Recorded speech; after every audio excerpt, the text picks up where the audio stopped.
ഈ ഗതികെട്ട നാട്ടിൽ ഏതാണ്ട് ഇതുപോലെ റോഡ് സൈഡിൽ നിന്ന് പിച്ചെടുക്കേണ്ട ഗതികേട് വന്ന ഒരു ചെറുപ്പക്കാരൻ ലോകത്ത് വേറെ ഒരുത്തരും കാണത്തില്ല. കാരണം എന്ന് പറഞ്ഞാൽ അവനൊരു ചെറുപ്പക്കാരനാണ്, റോഡ് സൈഡിൽ നിന്ന് പിച്ചെടുക്കുക. ഇത് ഈ ഒരു ഗതികേടെന്ന് പറഞ്ഞാൽ ഇവരെന്തായാലും സംഭവിച്ചിട്ട് കമന്റ് ബോക്സ് ഒന്ന് കൊണയടിക്കുന്നതിന് മുമ്പ് താണ്ട ഇത് കണ്ടോ, ഇവന് എന്തിനാണ് നീ പിച്ചെടുക്കുന്നത്? ചേട്ടാ ഞാൻ 1,60,000 കൊടുത്ത് EMI ഇട്ട് ഇപ്പോഴും EMI അടച്ചുകൊണ്ടിരിക്കുന്ന വണ്ടിയാ.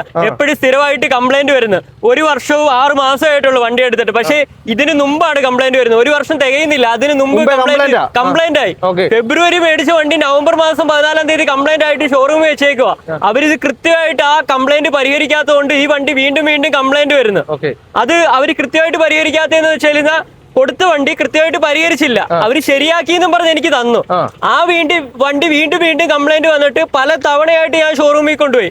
അന്നേരം അവര് പരിഹരിച്ചു തരുന്നില്ല. അതുകൊണ്ട് ഞാൻ ഈ സ്വിഗ്ഗി ഡെലിവറി പോയാ അന്നേരം ജോലിക്ക് പോകുന്നിടത്തെല്ലാം വണ്ടി അങ്ങ് ഓഫായി പോകും. രാത്രി പലയിടത്തും ഒക്കെ പോകുന്നതായിരിക്കും ഈ ഡെലിവറിയുടെ കാര്യത്തിനും ഒക്കെ പാതിരാത്രി. അന്നേരം ഒത്തിരി കിലോമീറ്റർ ഡിസ്റ്റൻസിലായിരിക്കും. അതുകൊണ്ട് എനിക്ക് വളരെ ജോലിക്ക് പോകാൻ ബുദ്ധിമുട്ട്. പറഞ്ഞാൽ അടിച്ചു പൊളിക്കാൻ വേണ്ടിയിട്ടൊന്നുമല്ല, അവനൊരു ഉപജീവന മാർഗം. വീട്ടിലാരുമില്ല, ഞാൻ വാടകയ്ക്കാ. അച്ഛനും അമ്മയില്ല, വാടകയ്ക്ക് സ്വന്തമായിട്ട് കുടുംബം കഴിയാൻ വേണ്ടിയിട്ട് അരി മേടിക്കാൻ വേണ്ടിയിട്ട് ഈ സാമാനം എടുത്തത്. ഇതിന്റെ ഗതി കണ്ടോ? ഇതിന്റെ ഗതി എന്ന് പറഞ്ഞാൽ അങ്ങേറ്റം ദയനീയമായ ഒരു ഗതിയാണ്. ഇപ്പൊ അവസാനം എന്തോ പറഞ്ഞവര് അവരിപ്പം പറഞ്ഞേക്കുന്ന വണ്ടി അവരെടുത്തോണ്ട് പോവാം. ഈ സമരം ഞാൻ നിർത്താൻ വേണ്ടിയിട്ട് അത് മുന്നിൽ കണ്ടിട്ട് അവർ എടുത്തോണ്ട് പോവാന്ന് പറഞ്ഞു. കഴിഞ്ഞ ദിവസം വരെ പറഞ്ഞിരുന്നത് ഞാൻ അങ്ങോട്ട് പൈസ കൊടുക്കണം, 3000 രൂപ കൊടുക്കുവാണെങ്കിൽ അവർ വണ്ടി എടുത്തോണ്ട് പോവാന്നാ പറഞ്ഞത്. കഴിഞ്ഞ ദിവസം ഇവിടെ വീഡിയോ ഒക്കെ എടുത്തൊരു ചേട്ടൻ വീഡിയോ ഒക്കെ എടുത്ത് വൈറലായപ്പോഴത്തേക്ക് അവര് അതിന്റെ സീരിയസ്നെസ് മനസ്സിലാക്കിയിട്ട് അവർക്ക് അത് ദോഷമെന്ന് മനസ്സിലാക്കിയിട്ട്, എനിക്കല്ല അവർക്ക് ദോഷമെന്ന് മനസ്സിലാക്കിയിട്ട് അവരിപ്പോ ഫ്രീ ആയിട്ട് നിയമപരമായിട്ട് എന്തെങ്കിലും തരത്തിൽ മുന്നോട്ട് പോയിരുന്നു. ഞാൻ ഓൾറെഡി ഞാൻ അതിന്റെ ഫയലൊക്കെ കാണിച്ചു തരാം.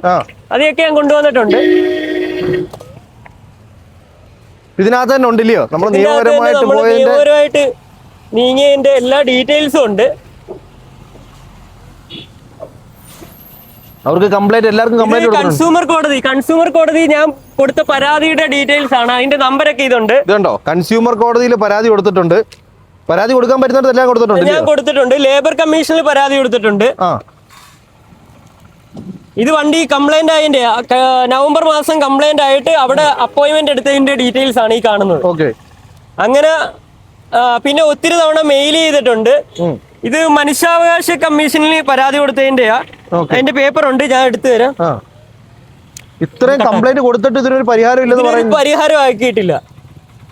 ഇതെല്ലാം കംപ്ലൈന്റ്. ഈ ഫയൽ മൊത്തം കംപ്ലൈന്റ്. ഇത് പല തവണകളായിട്ട് ഓലയ്ക്ക് അയച്ച മെയിലാണ് കാണുന്നത്. ഇതെല്ലാം ഇത്ര മെയിൽ ഒഫീഷ്യൽ അല്ലേ? ഒഫീഷ്യൽ സൈറ്റിലല്ലേ? ഒഫീഷ്യൽ സൈറ്റിൽ അയച്ചതിന്റെ മെയിലിന്റെ കോപ്പികളാ. ഒത്തിരി മെയിലുകൾ ഞാൻ ചെയ്ത്. എന്നിട്ടൊന്നും അവർക്ക് യാതൊരു ഉത്തരവാദിത്വം ഇല്ല. അവർ പരിഹരിച്ച് തരാന്ന് പറയുന്നതല്ലാതെ കൃത്യമായിട്ട് പരിഹരിച്ചു തരുന്നില്ല. എന്റെ ആവശ്യം എന്ന് പറഞ്ഞാൽ എനിക്ക് ഈ വണ്ടി സർവീസ് ചെയ്ത് തരണ്ട, അവരിത് കൊണ്ടുപോയിക്കോട്ടെ. ഇതിപ്പം കിടക്കാൻ തുടങ്ങിയിട്ട് 4ാമത്തെ ദിവസമാണ് ഞാൻ ഇവിടെ കൊണ്ടുവെക്കുന്നത്. കംപ്ലൈന്റ് ആകാൻ തുടങ്ങിയിട്ട് എന്ന് പറഞ്ഞാൽ കഴിഞ്ഞ വർഷം നവംബർ മാസം 14-ാം തീയതിക്ക് മുമ്പെയാണ് കംപ്ലൈന്റ് ആകുന്നത്. 14-ാം തീയതി ഞാൻ അവിടെ എത്തിക്കുന്നത്, അതിന് മുമ്പേ കംപ്ലൈന്റ് ആകുന്നു. അതുകൊണ്ട് എനിക്ക് അന്നത്തെ ദിവസം എനിക്ക് പരീക്ഷ പോലും എഴുതാൻ പറ്റിയില്ല. 2 പരീക്ഷ ഉണ്ടായിരുന്നു. ഞാൻ ഒരു തുല്യതാ പഠിതാവാ +2. എനിക്ക് അതിന്റെ പരീക്ഷ പോലും എഴുതാൻ പറ്റിയില്ല. അപ്പൊ അതുകൊണ്ട് എനിക്ക് ജോലിക്ക് പോകാൻ പറ്റുന്നില്ല. ആകെയുള്ള ഒരു പഠിക്കാനെന്ന് പറയുന്ന അതും പറ്റുന്നില്ല. മൊത്തത്തിൽ വണ്ടി വാറണ്ടിയിലാണ് കിടക്കുന്നത്. 38,000 കിലോമീറ്റർ ആണ് ഇപ്പൊ നിലവിലായിരിക്കുന്നത്. 40,000 കിലോമീറ്റർ ആകുമ്പോൾ ഇതിന്റെ വാറണ്ടി കഴിയും. ഇവരുടെ ഐഡിയ എന്ന് പറഞ്ഞു കഴിഞ്ഞാൽ ഈ 38,000 കിലോമീറ്റർ ആയല്ലോ, അവര് കൊണ്ടുപോകും, വണ്ടി ശരിയാക്കി തരും, താൽക്കാലികമായിട്ട് ശരിയാക്കി തരും. പക്ഷെ വീണ്ടും കംപ്ലൈന്റ് വരും. വരുന്നത് എങ്ങനെ ആയാലും ഞാൻ സ്വിഗ്ഗി ഓടുന്നയാ. ഒരു 150 കിലോമീറ്റർ അതിന് മേലെ ഒരു ദിവസം കവർ ആവും. പെട്ടെന്ന് തന്നെ ആ 40,000 കിലോമീറ്റർ കവർ ആവും. അത് കഴിഞ്ഞിട്ട് ഈ പാർട്സിന്റെ വില BMS എന്ന് പറയുന്ന സംഭവം കംപ്ലൈന്റ് ആയിരിക്കുന്നത്. അത് 15,000-ന് മേലെ അതിന് വില വരും. പാർട്സ് മാത്രം. പിന്നെ ഇതിന്റെ സർവീസ് ചാർജ് എക്സ്ട്രാ കൊടുക്കണമല്ലോ. ഇതൊക്കെ ഞാൻ എങ്ങനെ കൊടുക്കും? ഒരു ജോലിക്ക് പോകാത്ത ഞാൻ എങ്ങനെ കൊടുക്കും? ജോലിക്ക് പോകാൻ പറ്റാത്തത്, ജോലിക്ക് പോകാതെ ചുമ്മാ വീട്ടിൽ ഇരിക്കുന്ന ആളല്ല ഞാൻ. ജോലിക്ക് പോകാൻ മേടിച്ച വണ്ടിയാ ഇങ്ങനെ ഒരു അവസ്ഥയിൽ ഇങ്ങനെ ആക്കി വെക്കുന്നത്. ഇത് വല്ലാത്തൊരു ഗതികേടാ.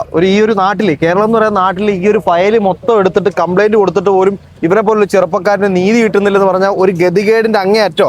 ഇപ്പൊ ഈ പ്രതിഷേധത്തിന്റെ അവസാനം എന്തോ പ്രതീക്ഷിക്കുന്നത്? ഞാൻ പ്രതീക്ഷിക്കുന്ന മറ്റൊന്നുമല്ല, വണ്ടി എനിക്ക് വേണ്ട. വണ്ടി അവരെടുത്തോട്ടെ. പകരം ഞാൻ മുടക്കിയ മുഴുവൻ തുകയും 2,18,000 രൂപ ബജാജ് ഫിനാൻസിന്റെ EMI അടക്കം അവരെനിക്ക് തന്നിട്ട് വണ്ടി കൊണ്ടുപോയിക്കോട്ടെ. മാത്രമല്ല ഇത്രയും നാൾ ഞാൻ പട്ടിണി കിടന്ന്, ഇത്രയും നാൾ ഇവിടെ പ്രതിഷേധിച്ച്, ഇത്രയും നാൾ എനിക്ക് ജോലിക്ക് പോകാൻ പറ്റിയില്ല. അതിനുള്ള നഷ്ടപരിഹാരം കൃത്യമായിട്ട് എനിക്ക് തന്നാൽ മാത്രമേ ഞാൻ ഇതിൽ നിന്ന് പിന്നോട്ട് മാറത്തുള്ളൂ. യാതൊരു വിധത്തിലും പിന്മാറത്തില്ല, ഒരു കാരണവശാലും പിന്മാറത്തില്ല. ഓക്കെ, അപ്പം ഇവിടെ നീതി കിട്ടുന്നത് വരെ മാക്സിമം എല്ലാവരിലോട്ടും ഈ വീഡിയോ എത്തിച്ചു കൊടുത്തു. ഉറക്കവും കിടത്ത എല്ലാം ഇവിടെ തന്നെ രാത്രി വീട്ടിലോട്ട് പോകും.